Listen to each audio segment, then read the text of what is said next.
What's going on, guys? Welcome to another video, and today we are going to explore some of the basic functionalities in Excel in terms of calculations such as add, subtract, multiply and divide. Without further ado, let's go.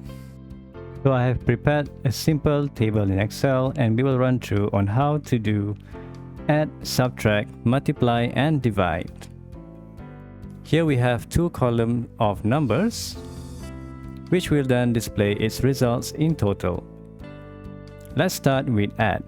If I were to add number 1 and number 2, in total I will need to use the following formula. Start with the equal symbol, which you can do it through your keyboard. Select the number in the first column, use the add symbol, which you can do it through your keyboard.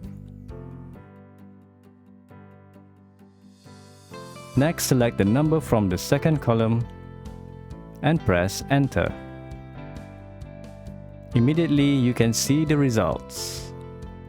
In summary, add uses the plus symbol. Next, let's try subtract.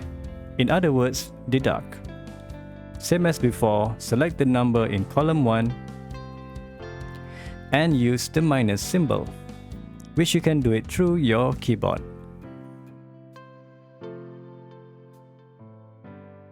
Next, select the number in the second column and press enter.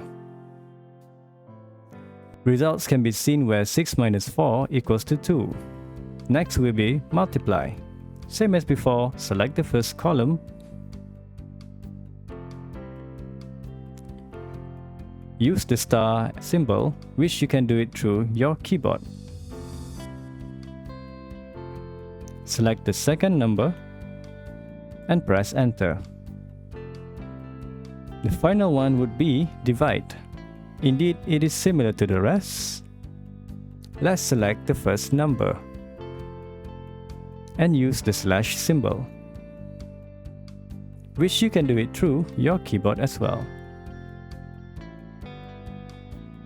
Select the second number and press enter.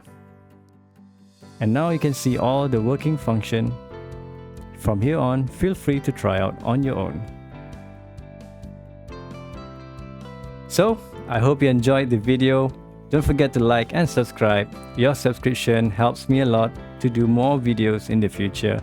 And I hope to see you guys in the next one. Do take care. Bye bye.